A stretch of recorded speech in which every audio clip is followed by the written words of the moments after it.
Ok, pessoal, vamos lá de novo. Me desculpe o cansaço aqui, eu acabei perdendo o primeiro vídeo. Vou tentar fazer esse de novo aqui, tá? Ah, por um motivo que eu não sei porquê, esse telefone tá com problema de foco, então de vez em quando vai dar um problema, tá? Aqui, ó. Pessoal, antes de 509 tem a fase da monarquia. Estudei pouco sobre a fase da monarquia, tá? Mas a única coisa que sei é que a origem dos plebeus vem dos etruscos. Os etruscos, eles eram resultados do povo da monarquia, do tempo da monarquia, tá? Os plebeus eram os etruscos que sucederam financeiramente, que criaram um capitalismo dentro de Roma, entendeu? Então esse motivo deles terem crescido financeiramente foi o que também deu para eles o direito a terem um tribuno da plebe, representado ali pela TB, Tribuno da Plebe, em 471, que foi o direito que os patrícios concederam aos plebeus deles poderem assumir o primeiro cargo, contrapondo aos patrícios no Senado, propondo leis. Eles não tinham poder de decisão, de nada, mas eles propunham leis ao Senado. Isso foi o tribuno da plebe. Então, por um motivo que bem lógico, né, os etruscos que vieram no tempo da monarquia cresceram e ganharam o direito dos patrícios. Aquele número 12 que tem pequenininho ali dentro de uma tábua representa a lei das 12 tábuas, tá? O que é a lei das 12 tábuas? É o equivalente ao nosso Código Civil que a gente tem atualmente aqui, tá? São leis básicas que os plebeus tiveram, né, para poder viver dentro de Roma, na República, tá? Aqui, ó, vocês podem dizer que esse Código Civil aí era a coluna vertebral da lei romana.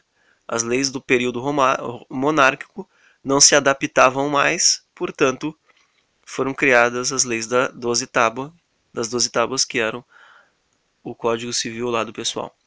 Depois das leis das 12 tábuas, ali vocês veem que tem tipo ali uma colmeia de abelha, que eu coloquei um desenho ali que significa que coloquei para rimar com canuneia, que é a lei da canuneia. Não tem nada a ver, mas como a palavra é parecida, eu acabei botando para poder ficar um pouco mais fácil de eu entender. Em 445, tá uma merda esse telefone, mas foda-se, né? Uma hora ele melhora. Que é o que é a lei da canuneia? É o casamento entre plebeus e patrícios, né? Ou seja, o fim da sociedade de estamento, e o efeito disso foi que os plebeus puderam puderam ser colocados no consulado, começaram a fazer parte do consulado do Império Romano. Esse foi o efeito prático da lei da Canuleia. Podem ver ali que tem uma letra C, ó, que significa consulado, e PL são os plebeus. Ali, pessoal, onde tem aquela cabecinha ali de um soldado romano com risco, é que em 326 os romanos não puderam mais ser escravizados no Império, tá? Foi uma lei que foi uma decisão que foi tomada. Depois disso vem a expansão da Itália.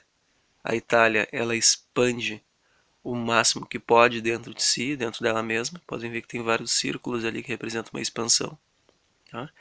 Não tendo mais para onde expandir, não tendo mais o que conquistar, acontecem as guerras púnicas, onde começam em 264. Podem ver que tem o número 1 e o número 3 ali, né? A primeira guerra púnica e a terceira guerra púnica. Entre a primeira e a terceira, existe ali uma bolinha no centro que representa a segunda guerra púnica. A segunda guerra púnica é onde os romanos lançam-se ao mar, conquistam o Mediterrâneo, né, inteiro, conquistam Cartago, né, conquistam a Península Ibérica, certo? Conquistam o Egito, né? É o chamado Mare Nostrum, aquele termo em latim que o professor falou, né? O Mediterrâneo é nosso. Mare Nostrum. Podem citar isso aí que é legal na prova. Então a Segunda Guerra Púnica, pode ver que a flecha vai apontando lá para cima, lá, dá origem ao Ius Gentium, que é a origem do direito romano, ou seja, conforme Roma ia conquistando os países, ela fornecia direito a esses países de serem o que eles são. Enfim, eu não conheço essas leis, mas essas leis se chamam Ius Gentium. Bom, pessoal, o que veio? Depois veio as reformas dos irmãos Graco. Tem ali representado pela letra G. Cadê? Aqui, ó. Gzinho ali que eu coloquei, ó. Tá? Só que antes dessas reformas dos irmãos Gracos, vocês têm que entender ali que depois das guerras púnicas, teve uma crise agrária dentro do Império, né? Roma se lança ao mar, faltam soldados, né? Falta alimento dentro de Roma. Tá? Deixa eu melhorar o foco aqui. Né? Ó, G de Graco. Então acontecem as reformas dos irmãos Graco, né? Por causa dessa crise agrária. O que são as reformas dos irmãos Gracos? Da ponta lá para cima lá. Acontecem entre 133 e 123. Né? Vem como uma consequência da êxtase, ou da estase, que é um estresse causado após essas guerras púnicas. Né? O que é a reforma dos irmãos Gracos? Eles reivindicavam menos ágero públicos, né, para os senadores, tirar os direitos dos senadores, tirar as terras deles, mais reforma agrária, ou seja, isso significa a primeira reforma agrária, né, para aumentar os camponeses para o exército. Por quê? Porque distribuindo essas terras para os camponeses era uma forma que os Gracos tinham de aumentar o número de soldados para Roma. Né? Vamos ver, deixa eu focar aqui melhor. Ó. Só que daí aconteceu a divisão de classes. Depois que aconteceu essa aqui, ó. Patrício rico se juntaram com os plebeus ricos e resultaram nos nobilitas, que eram os novos nobres, os optimates. O que os plebeus ricos, né, e os patrícios ricos queriam? Eles queriam mais ágero públicos, obviamente. Cara, eu tô muito cansado, velho. Puta que pariu. Nem dormi essa noite. Eles queriam mais ágero públicos, mais terras. Essa merda dessa folha aqui, pera aí. Desculpa qualquer coisa, pessoal. Né? E também cria um critério de renda e nascimento para as pessoas assumirem cargos públicos, né? Que tivessem uma boa renda, e também a questão de familiaridade, né? Ao passo que os plebeus pobres e os patrícios pobres se juntaram, formaram os populares. E o que os populares queriam? Queriam a distribuição do ágero públicos, né? Queriam a distribuição das terras, né? Para poder gerar os soldados, como eu falei ali, e menos desigualdade de poder. Sem essa coisa de ter que ser filho de família rica ou ter dinheiro para poder se candidatar ao Senado. O que aconteceu com essa divisão de classes? Aconteceu uma GC, uma guerra civil. Tá? Espera aí. GC, uma guerra civil. Essa guerra civil, ela resultou na reforma do Caio Mário. Deixa eu focar ali. Pera aí, vamos Caio Mário. Né? Caio Mário juntou uma legião de romanos livres, né? De homens livres. Ai, meu Deus. Vamos, foca, Jesus.